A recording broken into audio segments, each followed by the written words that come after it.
নমস্কার বন্ধুরা, তোমাদের সবাইকে আমার আহারে বাহারে পরিবারে স্বাগত জানাই। মেন রান্না সেটা হচ্ছে আমাদের গোটা সেদ্ধ। তো এই সব রান্না হয়ে যাওয়ার পরে স্নান করে তারপর কিন্তু গোটা সেদ্ধ বসাবো। তো এই দেখুন গোটা সেদ্ধর বেগুনগুলো সব নিয়ে নিয়েছি। এখানে আছে শিমের সাথে আমাদের লাগে বোতো শাক। বোতো শাকটা বাইরে ছিল বলে দেখো এরকম শুকিয়ে গেছে, কিন্তু তাও এটা দেয়া যাবে। আর নিয়েছি কুল। তো গোটা সেদ্ধটা আমি কিন্তু যখন বসাবো তখনই তোমাদেরকে দেখাবো। তো চলো, সব রেডি করে নিয়েছি, এবার আমি তাড়াতাড়ি রান্নাটা সেরে নিই, তারপর গোটা সেদ্ধটা বসাবো। রান্না করে নিয়ে আমি ভালো করে গ্যাসটাকে ধুয়ে নিয়েছি।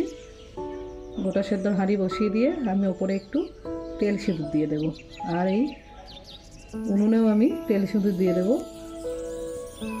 এখানে তো আমার উনুন নেই, তো আমি গ্যাসেই করব, সেই জন্য আমি গ্যাসেও কিন্তু একটু তেল সিঁদুর দিয়েই বসাবো।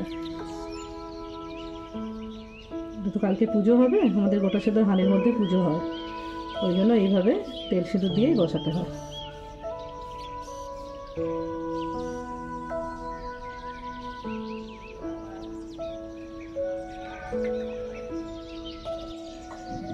গ্যাস জ্বেলে দিলাম। এখানে আমি জলটা গরম করতে বসিয়ে দিয়েছি। এদিকে গ্যাসের মধ্যে আমি কড়াটাও বসিয়ে দিলাম। কড়াটা গরম হয়ে গেছে, এই কড়ার মধ্যে আমি দিয়ে দিচ্ছি ডাল।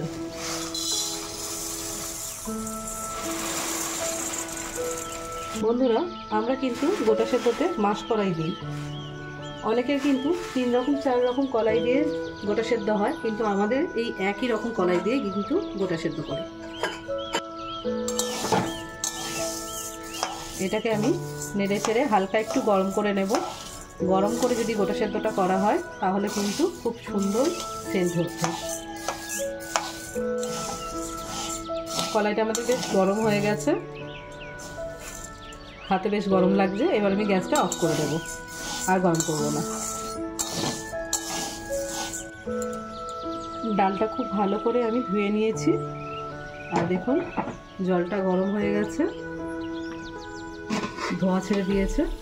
এবার আমি এই জলের মধ্যে ডালটাকে দিয়ে দেব।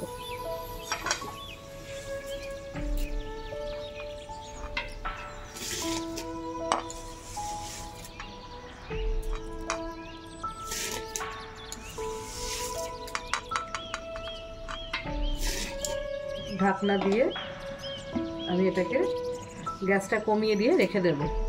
এটা প্রায় 1 ঘন্টা মতো সিদ্ধ হবে।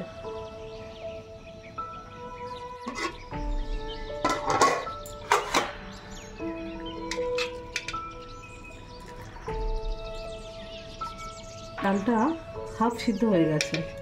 তো এবার আমি এর মধ্যে দিয়ে দেব একে একে বেগুনগুলোকে আমি এরকম গোটা গোটাই দিয়ে দেব। ভালো করে ধোবো আর দিয়ে দেব।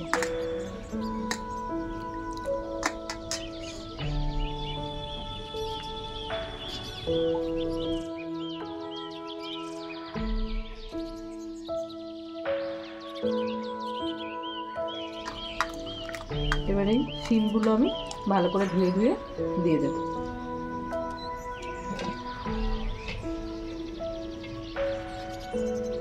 এবারে আমি এই সবগুলো দিয়ে একটু ঢাকা দিয়ে রেখে দেবো সিদ্ধ হতে।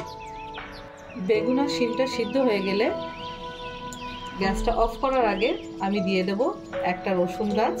এটা এই গাছ শুদ্ধ 1 কোয়া রসুন, একটা বোতো শাক আর 3টে কুল, এগুলো দিয়ে আমি গ্যাসটা অফ করে দেব।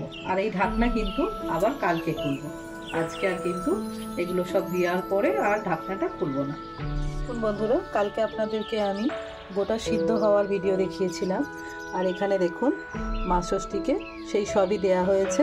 এখানে বেগুন সিদ্ধ, বোতো শাক, এরকম ডাল, শিম, রসুন গাছের সমেত আর কুল, এই সব কিছুই কিন্তু আমাদের গোটা সেদ্ধতেও দেওয়া হয়।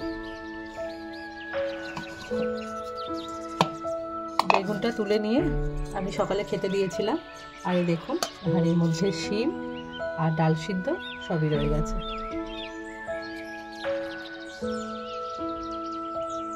যেদিন সিদ্ধ হয় আমাদের কিন্তু সেদিনকে খেতে নেই, পরের দিন খেতে হয়।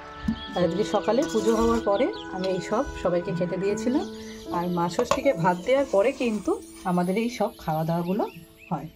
তো এবারেই গোটা সেদ্ধর মধ্যে আমি নুন আর তেল মিশিয়ে নিচ্ছি, তারপর ভালো করে মেখে নিয়ে সবাইকে খেতে দিয়ে দেবো। আমাদের গোটা সেদ্ধর মধ্যে কিন্তু নুন, মশলা বা তেল কোনো কিছুই দেওয়া হয় না।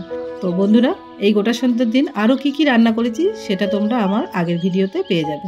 বন্ধুরা, তোমাদের আমার রেসিপিগুলো কেমন লাগে সেটা কমেন্টে অবশ্যই জানিও। ভালো লাগলে লাইক শেয়ার করো, আর নতুন বন্ধুরা চ্যানেলটিকে সাবস্ক্রাইব করে দিও।